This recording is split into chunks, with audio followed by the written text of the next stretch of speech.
Hi, my name is Hannah Woolley. I would like to teach middle school and I'm hoping to teach social studies. So today I have the privilege of sharing with you why I want to be a teacher, what brought me to be a teacher, and also how do I think I'm going to thrive as a teacher and not just get through the day. So first of all, I think a question I get a lot is, why do you want to be a teacher?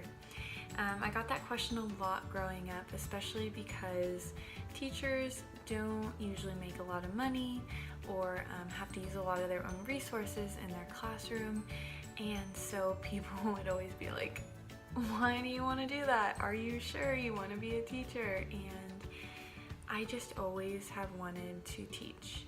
I think one of my first reasons why I want to be a teacher is because of my mom. My mom was a teacher when I was growing up, and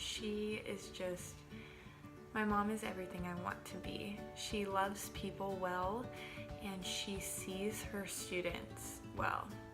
She sees them for who they are and not what other people tell her they are or how they try to act out or anything like that. She sees them and she sees their potential, and she just wants them to have the best education. She wants them to have the best classroom experience, and that is kind of what shaped my teaching philosophy, is seeing my mom just model that so well in her classroom. I grew up just always wanting to be a teacher. I believe it's a calling that God placed on my heart, and I think it was confirmed a few years ago when I went to Uganda. I actually got the privilege to go to Africa for a month and a half, and we worked with an orphanage, and that orphanage had a school attached to it. When we were there, we actually got to teach in their classrooms, and it was one of the hardest things I've done in a long time. I went in thinking, oh, like I can teach, like I got this, and it was so hard. A lot of us didn't speak the same language. Some of the students knew English, but not all of them. And I didn't know what they were learning, and the kids just kind of did whatever they want. They would just get up and like leave class, and it was really rough. And then we like got in the classroom, and the teachers would just say, okay, you're teaching today. And I was like, what are you guys learning? And they're like, just teach whatever. I was like, okay, like, it was really tough. And that was a time that I really had to show a lot of resiliency, because we taught for a few weeks, and I had to learn how to lesson plan on the spot and how to change what I was going to teach on the spot, and it taught me though that if you love your students and you want them to do well, that's all that matters, is the students in your classroom. It was great. It was a great lesson for me, because when I'm a teacher, I'm going to have students in my class that I don't speak their language, and they come from a home life where maybe they don't have their parents, or only one parent, or parents that just aren't there. And there may be days when I have to switch up what I'm teaching completely on the spot. So I think that really showed me that, okay, this is hard, but I can do this. Like I can do this, and it's not because of me, it's because God put this desire in my heart, and God put this calling on my heart, and that's why I can do it. Not because I'm a good teacher or anything I have is given to me by God.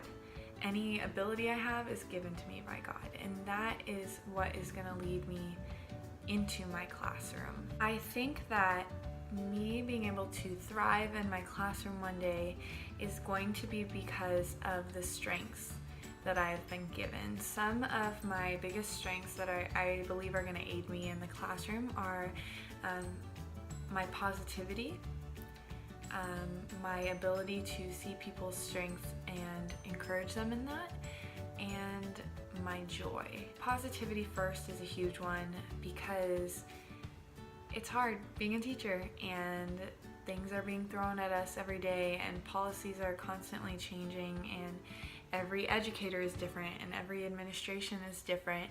So I think by being positive, what that means for me is I'm able to see a situation, see the reality of it, and then from there say, okay, this doesn't have to only be a bad situation. How are we going to adapt this and use it? I think sometimes positivity is seen as being naive and not being real, but I think you can be real and you can see a situation and still see the best that can come out of it. And I think that's what's going to help me in my classroom, is saying this may be a bad situation, but that's not the end, that's not the last say, and what can we do to make this a better situation? Second, I am a developer. I love encouraging people. I thrive in it. That is my God-given gift. I know how to find someone's strength and encourage them in that, and that is totally from God. And it's been the biggest blessing, because that's where I find my joy, is in encouraging people. And so how cool is it that I'm going to have a classroom of students, and if I teach middle school, I might have multiple classes a day of just different students, and being able to see them and say, that student may not be the best at writing, but they are great at drawing, or they are great at speaking. So how can I adapt this to show off their strengths and also show them that they know the material, or they are good at this is how they can thrive in that, and being able to encourage them in that and just show them that I see you and this doesn't define you. Just because you're not good at taking tests, that doesn't define you. Just because you may not be the best writer, that doesn't define you. And so I am so excited to have that opportunity to bring that into my classroom and just encourage my students and show them that I care about them and that I want to see them succeed. And we may need to change things up, but you can do this. So I'm excited to use that. And lastly, if you haven't noticed from the other ones, I'm a pretty joyful person.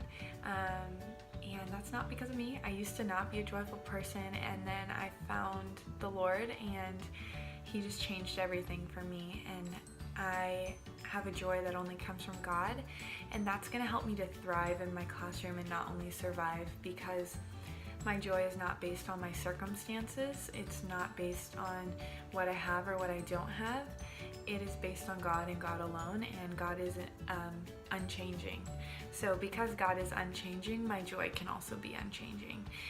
That doesn't mean I'm always going to be perfect, or I'm not going to have times where I'm upset, because I am human, but that joy is always there. And those are my strengths that I'm going to bring into my classroom, that are not only going to help me do well in the day-to-day, but they're going to help me thrive.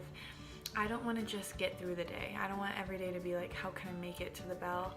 I want to be able to sit back and say, did I help my students in the way that in the best of my ability? And if I didn't, okay, what can I do tomorrow to help my students and to encourage my students and help them get to the next level? I think being at APU has been the biggest blessing. To get to learn how to be a teacher with a Christian perspective has just been amazing. I honestly don't know how I could teach without knowing who God is and having His love, because He sees the kids that are going to walk into my classroom, and they're made in His image, and He loves them. And if I don't have that love for my students, it's going to be rough, and I'm going to have horrible days because that love's not there. But if I go into my classroom saying, all of these children are children of God, and they're seen and they're loved, and any ability that they have is given by God, then I am going to have a great classroom that is filled with love and encouragement. And that's only because of God. And so being at APU has been awesome, because it's about what strengths has God given me that are going to make me a great educator, and what strengths has God given my students that are going to help them thrive in the classrooms. I believe that God has called me, and I will do everything I can to bring Him glory and to serve my students well, and I can't wait to see where God takes me from here.